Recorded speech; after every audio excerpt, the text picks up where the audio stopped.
Sunday morning Facebook. Good morning. This is the Blake and Todd show today because Todd is not here. So I brought some other realtors in here. We're going to kind of get a committee design thing going here. We're going to figure out some great things about buyers. We're going to talk about them. We're going to figure it all out. So guys, real quick, this is Brooke Butler. Hello. She's one of our top buyer agents in the company. And this is Lane Lucas, world-renowned nerd. What's up? Yes, a fact. It's a fact, for sure. But yeah, we're going to kind of just briefly talk about kind of misconceptions I think buyers have. Okay. Because I think there's a lot of them. There is. I would say the biggest is that they have to put 20% down. And that is not the case. Never the case. I wouldn't say never. Right. I would say majority of the time, it is not the case. But you believe that there's a certain level of buyer that's out there that's saying like, well, I'd buy a home right now today if I could, but... That's right, but I don't have enough money to put down. Okay. And so that's not always the case. There's lots of 100% programs. There's USDA, certain banks offer 100%, and then the most common is 3 to 5% down. Yeah. So, you know, that could just be a couple months of savings versus thinking you've got to put 20% down, which is a lot of money. Mm. Well, I noticed Todd Hall's watching on there too. He's hey, Todd. Definitely checking in. I see him going, shaking his head. He's all right. He just misses us. Well, let me piggyback on your question, Blake. So what do you think we can do to combat the 20% myth? We go live all the time. We do shows like this, try to educate the public. But the main thing I think is just putting it out there repetitively, letting you know 20% myth, 20% myth. Sure, and also when you have a buyer, having a consult with them, just sit down and have coffee and let's just talk about the process. Talk it out. It sounds kind of daunting, and you know, this buyer's consult, but it's really just sitting down like we're doing here and having a conversation and educating you on what's going on. There is no coffee in that mug. There's hot water. There is water. There's nothing. She's faking it. So really quick, just to talk about too, because I know you work with a lot more buyers than I do. I kind of specialize in the listing side, but what would you say to someone who's listing their home? What would you say a good piece of advice that buyers constantly say to you when you walk in the doors? Okay, so the first thing when we walk in the door of a home, they're going to pay attention to the way it smells and the first things they see. Okay. So they also notice if you're trying to mask a smell. Like hide cigarettes or caffeine? That's right. That's right. So taking notes. Cigarettes and cat pee are not good. I'm gonna write that down.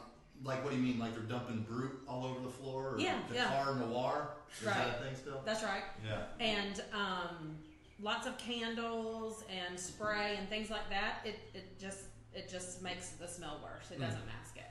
But also, you know, if they are looking around while we're walking through and they're seeing dust in the air vents and things like that, that's a trigger to them that maybe this house isn't being taken good care of and they've just cleaned it for today type thing.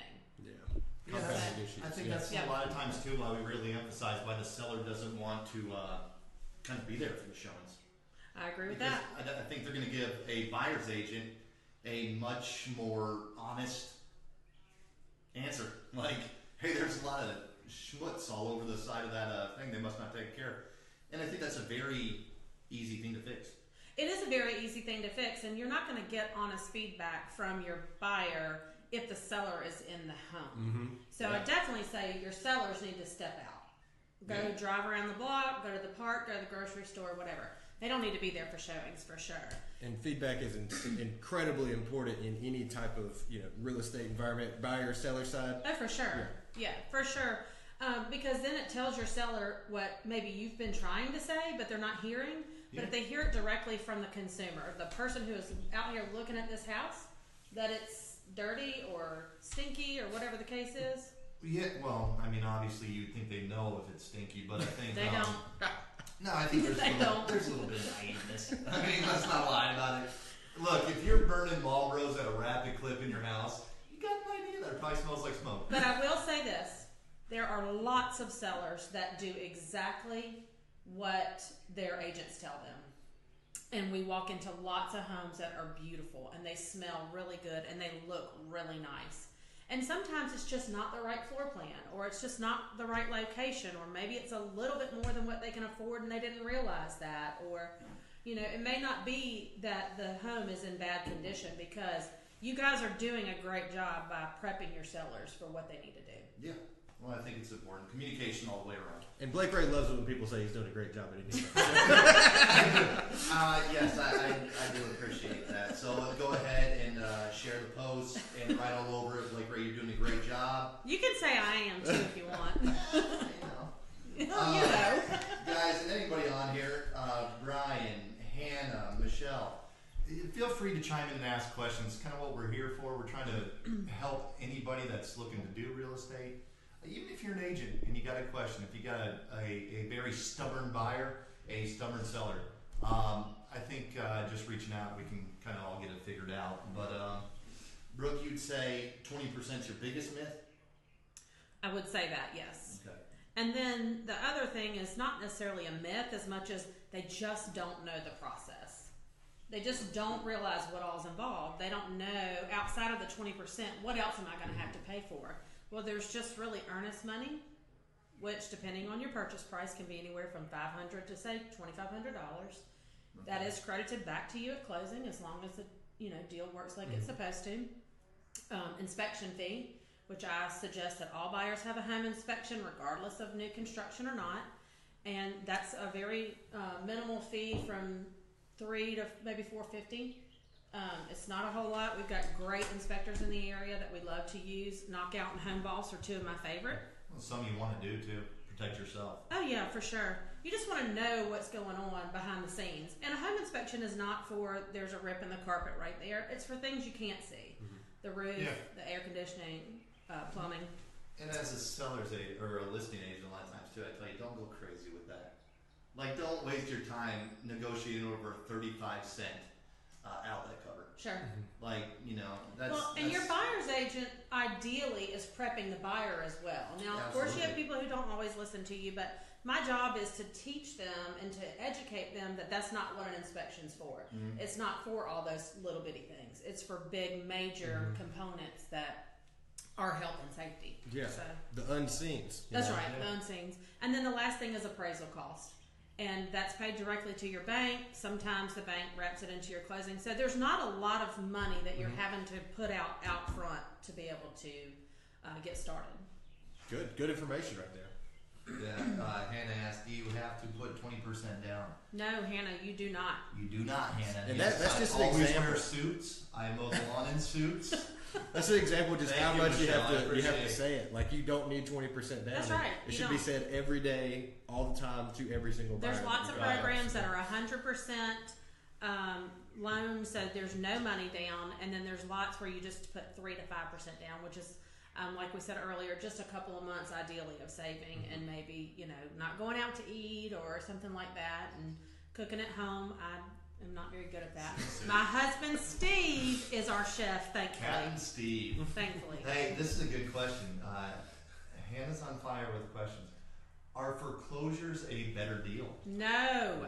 Well, I guess it would depend. it depends. Yeah. It depends on your buyer. Well, let me throw this at you. When you get it off Zillow, Yeah. It's not always a foreclosure. it's not always a foreclosure. It's not even for sale sometimes. Well, I think in a lot of ways, and this is just my experiences, I think, and I think maybe there could be something for another show just on foreclosures. I agree. feel like it's a unicorn. Like, everybody knows what it is. It's a horse with a horn. But does anybody ever know anybody that's got one? Well, I'm foreclosures. sure they do, but it's a lot of people. They're always looking, and it just never seems to get to that For an level. investor, Misconceptions. yeah. For an Misconceptions. investor, it's totally different. For a first-time home buyer who's maybe on a limited budget, and that's why they're seeing and liking the foreclosure because of the purchase price, it may not be a great idea. If you don't have a lot of cash in your pocket, Yeah. then it's highly unlikely it's going to be a good deal for you. Number one, on foreclosures, you most always are going to have to put 20% down. Most of them don't go with that lower financing where you have easier options on Not down eligible. payment. And you're going to have to put a lot of money into them majority of the time. So if you don't have a lot of cash in your pocket, then sometimes they're not worth it. You can find homes that are in great condition with regular financing with 3 to 5% down. I call that, someone who just got a new handyman belt and they're just, trying to hit a property and do some work. For sure.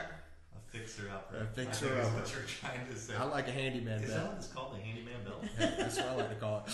Cool belt? Do you have one? I say I do, but it's filled with technical wires and I would cameras. usually jump in on this, but I don't think anybody would believe it. All right, guys, that's all the time we have. We ran over our time, but we really appreciate everybody reaching out. We appreciate everybody tuning in. Tell Todd if he hasn't seen it, we did a great job. Until then, if you need to get a hold of Brooke Butler, if you want to buy something, 251-232-9901. I would love to help you. and as always, I'm Blake Gray. You can get in touch with me at 251-213-4658. I'd love to sit down and talk with you. And then there's Todd.